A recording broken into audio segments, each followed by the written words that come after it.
Hi kids, this is really wacky, but now I'm outside at Marcio's apartment reading Flora and Ulysses. So we ended off where it said the mother discovered that somebody had typed on her typewriter and she's mad. And Flora discovered that the squirrel can type. So it ended up saying, fortunately, the doorbell rang. Move that a little closer. Chapter 15, The Electric Chair. To say that the Buckman doorbell rang would be inaccurate. Something had happened to the bell. Its inner workings had become twisted, warped, confused, so that instead of emitting a pleasant ding or bong, the doorbell now sent an angry, window-shattering, you guessed the wrong answer on a game show kind of buzz through the Buckman house. To Flora, the doorbell sounded like an electric chair. Not that she had ever heard an electric chair, but she had read about electric chairs in Terrible Things Can Happen to You.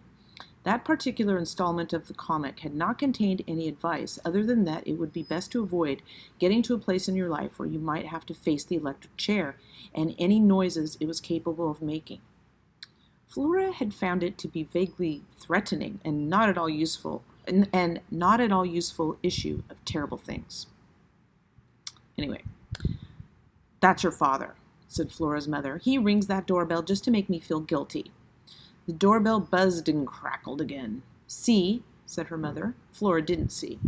How could one person ringing a doorbell make another person feel guilty? It was ridiculous. But then, just about everything that Flora's mother said or wrote sounded faintly ridiculous to Flora. For example, On Feathered Wings of Joy, the title of her book. Since when did joy have feathered wings? Don't just stand there, Florabelle. Go open the door, let him in. He's your father. He's here to see you, not me. The electric chair knell of the doorbell sounded through the house again. For the love of Pete, said her mother. What's he doing? Leaning on the thing? Go let him in, would you? Flora walked slowly through the dining room and into the living room. She shook her head in amazement. Upstairs, in her room, there was a squirrel who could lift a vacuum cleaner over his head with one paw. Upstairs in her room, there was a squirrel who could type. Holy bagoomba, thought Flora. Things are going to change around here. We're going to be vanquishing villains right and left. And she smiled a very large smile. The doorbell gave another outraged sizzle. Flora was still smiling when she unlocked the door and opened it wide. Dun dun dun. That's the end of 15. Chapter 16. Victims of extended hallucinations. And you know that hallucinations is when you hallucinate, you see something that's not there. It was not her father at the door. It was Tootie. Tootie Tickum, said Flora. Tootie stepped in through the door and into the living room, and then she stopped. Her eyes widened. What in the world? She said. Flora didn't even bother turning around. She knew what Tootie was looking at. That's the little shepherdess, said Flora, the guardian of lost sheep and light, or something. She belongs to my mother. Right, said Tootie. She shook her head. Well, never mind about the lamp. She took another step closer to Flora. Where's the squirrel? She whispered. Upstairs, Flora whispered back. I've come to check and see if what I think happened yesterday actually happened, or if I'm the victim of an extended hallucination. Flora looked Tootie in the eye and she said, Ulysses can type. Who can type? Said Tootie. The squirrel. He's a superhero. Tootie said, for heaven's sake, what kind of a superhero types? It was a good and also slightly disturbing point. How exactly was a typing squirrel going to fight villains and change the world? George, shouted Flora's mother. It's not Pop, Flora shouted back. It's Mrs. Tickum. There was a silence from the kitchen, and then Flora's mother came into the living room with a big fake adult smile plastered on her face. Mrs. Tickum, she said, what a lovely surprise. What can we do for you? Tootie smiled a big fake adult smile back. Oh, she said, I just came to pay Flora a visit. Who? Flora, said Tootie, your daughter. Really? Said Flora's mother. You came to see Flora? I'll be right back, said Flora. She ran out of the living room and through the dining room. What a truly extraordinary lamp, she heard Tootie say. Oh, do you like it? said Flora's mother. Huh, thought Flora. And then she was out of the dining room and into the kitchen. She ripped the paper out of the typewriter and looked down at the words. They were absolutely not a hallucination. Holy bagoomba, said Flora. And then a loud scream echoed through the house. Flora took the paper and shoved it down the front of her pajamas and ran back into the living room. Ulysses was sitting on top of Marianne. Or rather, he was trying to sit on top of Marianne. Here's the picture. His feet were scrabbling to gain purchase on the little shepherdess's pink-flowered lampshade. He paused in his efforts and looked at Flora in an apologetic and hopeful way, and then he returned to wobbling back and forth. Oh, my goodness, said Tootsie. How did it get in here? Shouted Flora's mother. It just came flying down the stairs. Yes, said Tootie. She gave Flora a meaningful look. Flying. It absolutely scared the daylights out of me and Mrs. Tickham. We screamed. We did, said Tootie. We screamed. There's just no end to the excitement. And if that squirrel breaks my lamp, I don't know what I'll do. Mary Ann is very precious to me. Mary Ann? Said Tootie. I'll just get him off the lamp, okay? Said Flora. She put out a hand. Don't touch it, screamed her mother. It has a disease. The doorbell, as if it were echoing Flora's mother's advice, buzzed its terrible warning buzz. Flora and her mother and Tootie all turned around, and a small voice called out. The voice said, Great Aunt Tootie? So now we're going to meet a new character. Chapter 17, I Smell Squirrel. There was a boy at the door. He was short, and his hair was so blonde that it looked almost white. His eyes were hidden behind enormous dark glasses. In addition to Terrible Things Can Happen to You, the Illuminated Adventures of the Amazing Incandesto regularly featured a second bonus comic, which had the title, The Criminal Element is Among Us.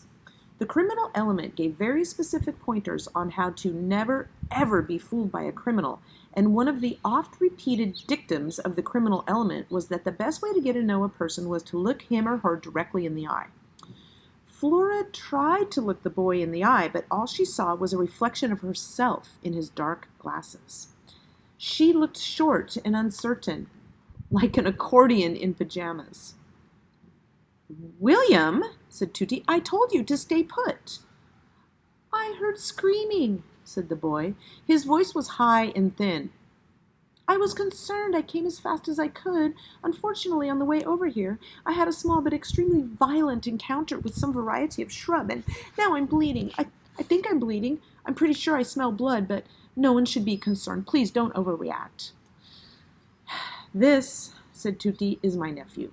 Great nephew, said the boy. And I hope I don't need stitches. Do you think I need stitches? His name is William, said Tootie. William Spiver, actually, said Tootsie's nephew. I prefer to be called William Spiver. It distinguishes me from the multiplicity of Williams in the world. He smiled. It's a pleasure to meet you, whoever you are. I would like to shake your hand, but as I said, I think I'm bleeding. Also, I'm blind. You're not blind, said Tootsie. I am suffering from a temporary blindness induced by trauma, said William Spiver. Temporary blindness induced by trauma? The word sent a chill down Flora's spine. Here's William Spiver, wearing his dark glasses. Seemingly, there was no end to the things that could go wrong with human beings. Why hadn't Terrible Things Can Happen to You done an issue on temporary blindness induced by trauma, or for that matter, one on extended hallucinations? I'm temporarily blind, said William Spiver again. How unfortunate, said Flora's mother. He's not blind, said Tootie, but as of this morning, he is staying with me for the summer. Imagine my surprise and excitement. I have nowhere else to go, great Aunt Tootie, said William Spiver. You know that. I am at the mercy of the winds of fate. Oh, said Flora's mother, and she clapped her hands. How wonderful, a little friend for Flora. I don't need a little friend, said Flora. Of course you do, said her mother. She turned to Tootie. Flora is very lonely. She spends far too much time reading comics. I've tried to break her of the habit, but I'm very busy with my novel writing, and she is alone a lot. I'm worried that it has made her strange.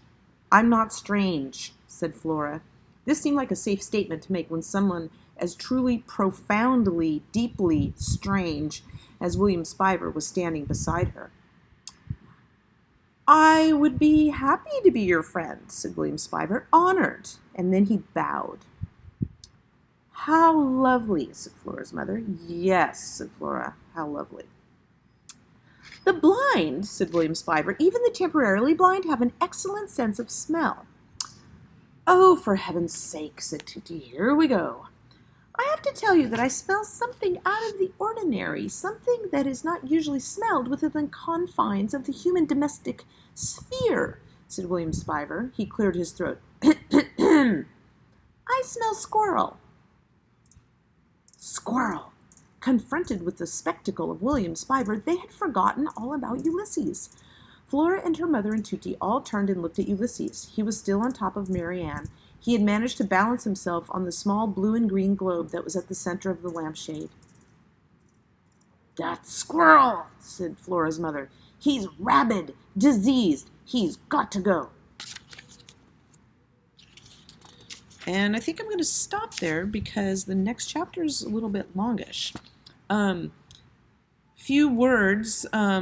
This book has some complicated vocabulary. I'm sure you guys know that rabid, Flora's mother says that squirrel has got to go. Rabid means he has rabies. So Flora's mother is making up, I mean, obviously it's weird to have a squirrel in your house, but she's saying he's diseased, he has rabies, don't touch him, blah, blah, blah. So think about what is the change William Spiver is going to cause in the story. Because as you know, a big theme of Kate DiCamillo books is friendship. And Flora already loves Ulysses, and they're having like a human-animal friendship. But now here's a human character who is strange. And then Flora's mother says Flora's strange, so maybe they'll be a perfect pair. Anyway, the next chapter, which we'll read on Monday, is called A Scientific Adventure. And I'll just give you a little preview. Tootie says to Flora's mother, "Why don't you let me take the squirrel? I'll just return him to the wild." So I think she and Flora are like this, like trying to collaborate about the squirrel, Ulysses. All right.